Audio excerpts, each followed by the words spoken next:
Jaya Radha Madhava Punya Vihari.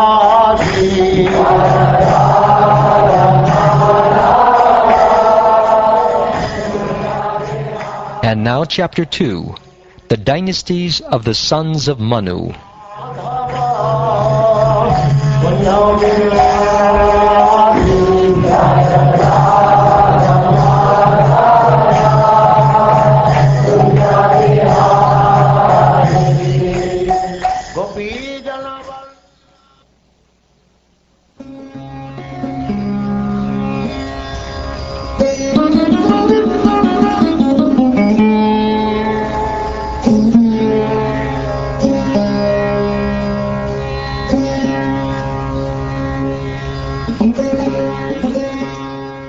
Shukdev Goswami said, Thereafter, when his son Sudyumna had thus gone to the forest to accept the order of Vanaprastha, Vaivaspada Manu, or Shradadeva, being desirous of getting more sons, performed severe austerities on the bank of the Yamuna for 100 years.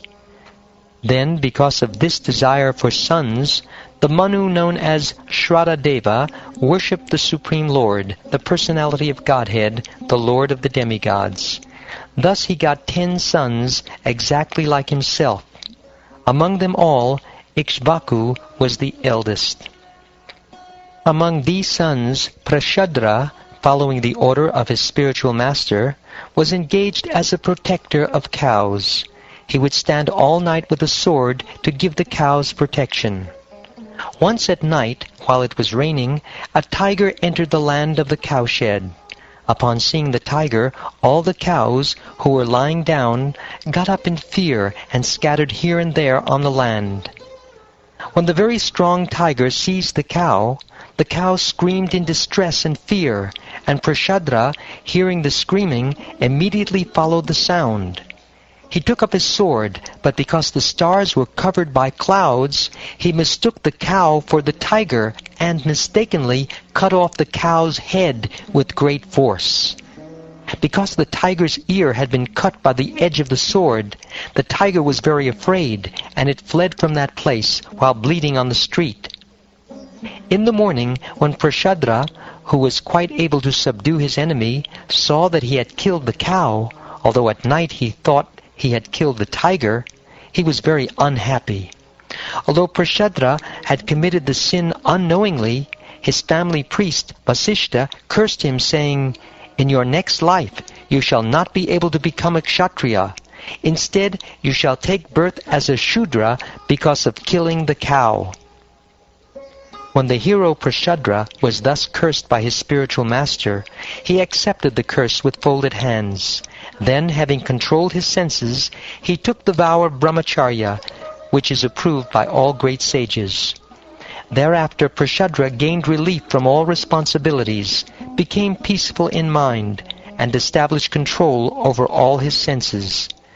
Being unaffected by material conditions, being pleased with whatever was available by the grace of the Lord to maintain body and soul together, and being equal toward everyone, he gave full attention to the Supreme Personality of Godhead, Vasudeva, who is the transcendental Supersoul, free from material contamination. Thus Prashadra, fully satisfied in pure knowledge, always keeping his mind on the Supreme Personality of Godhead, achieved pure devotional service to the Lord, and began traveling all over the world, without affection for material activities, as if he were deaf, dumb, and blind.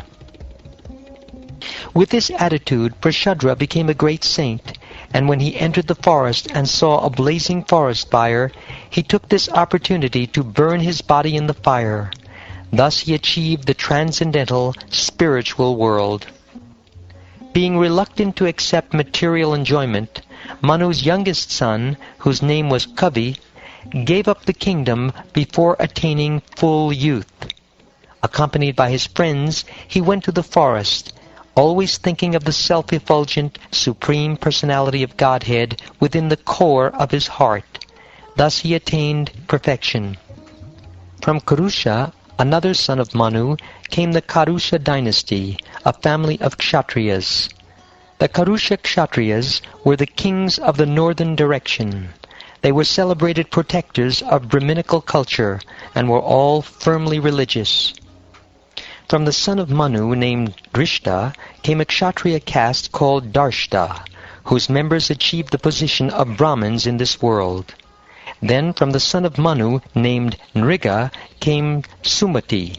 From Sumati came Bhuttajyoti, and from Bhuttajyoti came Vasu. The son of Vasu was Pratika, whose son was Ogavan. Ogavan's son was also known as Ogavan, and his daughter was Ogavati. Sudarshan married that daughter. From Narashanta came a son named Chitrasena, and from him a son named Riksha. From Riksha came Midavan. From Midavan came Purna, and from Purna came Indrasena. From Indrasena came Vitihotra. From Vitihotra came Satyashrava. From Satyashrava came the son named Urushrava, and from Urushrava came Devadatta. From Devadatta came a son known as Agniveshya, who was the fire god Agni himself. This son, who was a celebrated saint, was well known as Kanina and Jatukarnya. O king, from Agniveshya came a Brahminical dynasty known as Agniveshyayana. Now that I have described the descendants of Narashanta, let me describe the descendants of Dishta. Please hear from me. Dishta had a son by the name Nabaga. This Nabaga, who was different from the Nabaga described later, became a Vaishya by occupational duty. The son of Nabaga was known as Balandana. The son of Balandana was Vatsapriti, and his son was Pramshu. Pramshu's son was Pramati. Pramati's son was Kanitra. Kanitra's son was Chakshusha, and his son was Vivamshati. The son of Vivamshati was Ramba, whose son was the great and religious king Kaninetra. O king, the son of Kaninetra was King Karandama.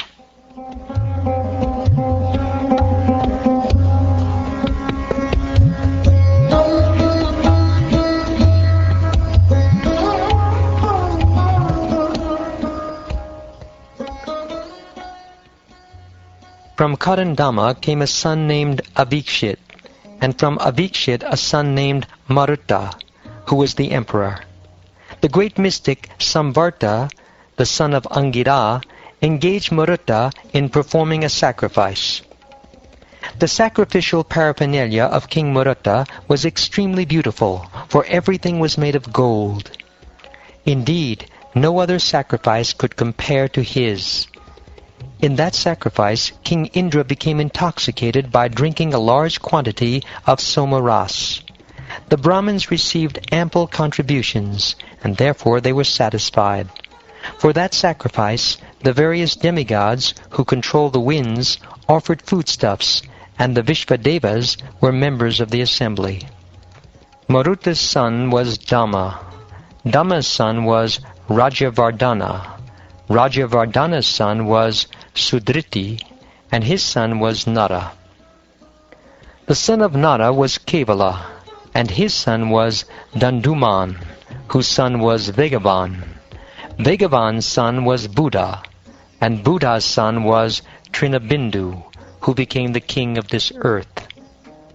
The best of the Apsaras, the highly qualified girl named Alambusha, accepted the similarly qualified Trinabindu as her husband. She gave birth to a few sons and a daughter known as Ilavila. After the great saint Vishrava, the master of mystic yoga, received absolute knowledge from his father, he begot in the womb of Ilavila the greatly celebrated son known as Kuvera, the giver of money. Trinabindu had 3 sons named Vishala, Shunyabandhu, and Dhumraketu. Among these three, Vishala created a dynasty and constructed a palace called Vaishali. The son of Vishala was known as Hemachandra. His son was Dhumraksha, and his son was Samyama, whose sons were Devaja and Krishashva. The son of Krishashva was Somadatta, who performed Ashvamedha sacrifices and thus satisfied the Supreme Personality of Godhead, Vishnu. By worshipping the Supreme Lord, he achieved the most exalted post, a residence on the planet to which great mystic yogis are elevated. The son of Somadatta was Sumati, whose son was Janamejaya. All these kings appearing in the dynasty of Vishala properly maintained the celebrated position of King Trinabindu.